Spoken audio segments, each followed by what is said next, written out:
আসসালামু আলাইকুম everyone, welcome to Wasfia's mom family blog. I hope আমার আজকের ব্লগটি যারা দেখছেন আপনারা সকলে অনেক ভালো আছেন। আমি আলহামদুলিল্লাহ আপনাদের দোয়ায় বেশ ভালো।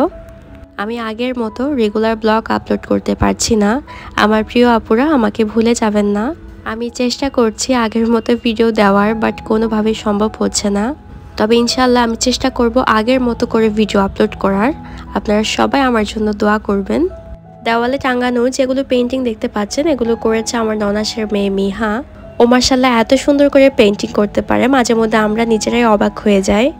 এই পেন্টিংগুলো ছাড়া ও আরও অনেকগুলোই পেন্টিং করেছে। আমার এই ব্লগটি বেশ কয়েকদিন আগের একটি ব্লগ, 21 ফেব্রুয়ারি। এই দিনটি ছিল আমার ননাসের ছোট মেয়ে আমরিনের বার্থডে।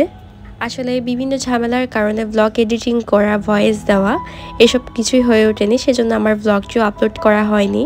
এই তো এখানে আমাদের লিটল প্রিন্সেস আমরিন একদমই রেডি হয়ে বসে আছে। একটা খুবই সুন্দর পিঙ্ক কালারের জামা পরেছিল, ওকে মাশাআল্লাহ অনেক সুন্দর লাগছিল। এই তো এখন ওর পাশে ওর ভাই বোনেরা সবাই বসেছিল, সবাইকে একটু ভিডিও করলাম, ছবি তুলে নিলাম। ওর বার্থডের জন্য চকলেট ফ্লেভারের একটা কেক আনা হয়েছিল, কেকটা অনেক মজা ছিল। এই তো এখন কেক কাটার সময় আসলো, সবাই বসে একসাথে কেকটা কেটে নিল। আমরা ফ্যামিলির সব সদস্যরা একসাথে ছিলাম। কেক কাটার সময় আমরা সবাই হ্যাপি বার্থডে বলে আমরিনকে উইশ করছিলাম।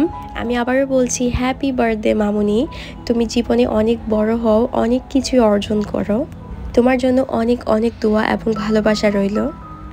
আসলেই শৈশবে সবচেয়ে আনন্দের দিন হচ্ছে জন্মদিন। এই দিনটাতে সবাই অনেক আনন্দ করে আর নিজেকে অনেক বেশি স্পেশাল মনে হয়। আমাদের কিছু গেস্ট এসেছিল, এই ভাইয়াটাও আমাদের একজন গেস্ট।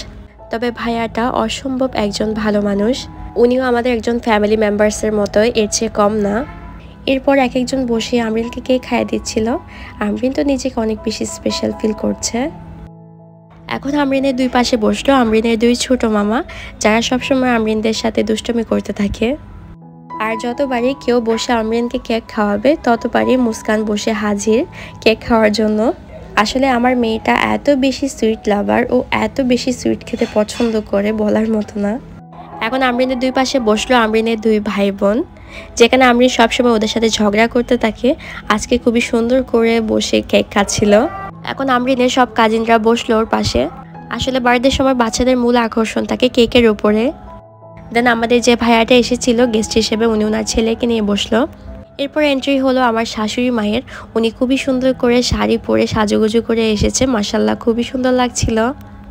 উনি যেহেতু বার্থডে গার্লের নানু, ওনাকে তো অবশ্যই অনেক সুন্দর করে আসতে হবে, তাই না? এরপর আমাদের ফ্যামিলি গেলাম, আমরা গিয়ে আমরিনকে একটু কেক খাইয়ে দিচ্ছিলাম, আর সাথে আমাদের মেয়ে তো অবশ্যই থাকবেই। এখন বসলো আমরিনের দুইটা ভালোবাসার মানুষ, আমরিনের এক পাশে ওর দাদু আর এক পাশে ওর নানু। ছোটবেলায় আমাদের সবচেয়ে আদরের এবং আবদারের মানুষ থাকে দাদু এবং নানু। এরপর আমার ভাই বসলো কেক খাইয়ে দিতে, ওর সাথে ওর ভাই একটু দুষ্টামি করছিল। এতক্ষণ পর বার্থডে গার্লের মা গেল। আসলে যার মেয়ের বার্থডে তারই সুযোগ হয়ে ওঠে না নিজের মেয়ের সাথে ছবি তুলতে, তারপর শেষমেশ উনি গেল। এরপর গেল আমাদের একজন গেস্ট আপু এসেছিল, উনি অসম্ভব একজন ভালো মানুষ। কেন জানি না আমাদের বাসায় যারা আসেন তারা অসম্ভব ভালো মানুষই হয়। এরপর একদমই লাস্টে গেল আমাদের বাসার আরেকজন কাপল, আমার দেবর আর যা। কেক কাটার পর এরপর চলে আসলো রাতের খাবারের পালা। আজকে গেস্টদের জন্য 4 থেকে 5টা ডিশ থাকবে। এখানে ছিল চিকেনটা অসম্ভব মজা হয়েছিল। আর এখানে ছিল চিংড়ি মাছটা একদম ভুনা ভুনা করে রান্না করা হয়েছিল।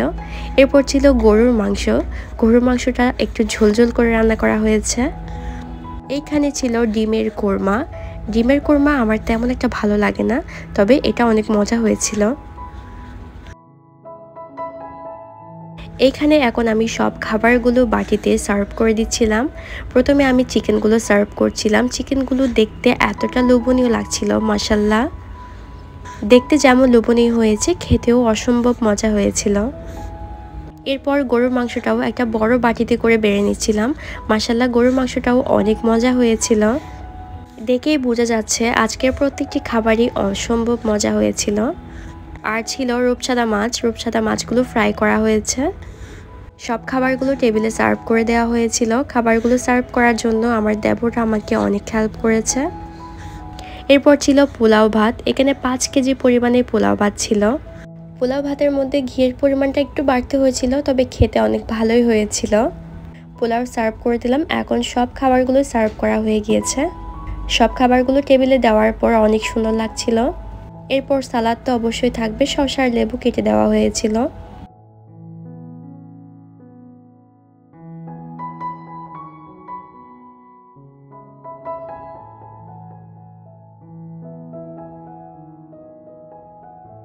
গেস্টদের মধ্যে প্রথমে ছেলেরা খাবার খেতে বসলো। আমি আমার দেবরকে বললাম একটু ভিডিও করে নিতে, ও ঠিকঠাক মতো ভিডিও করতেই পারেনি।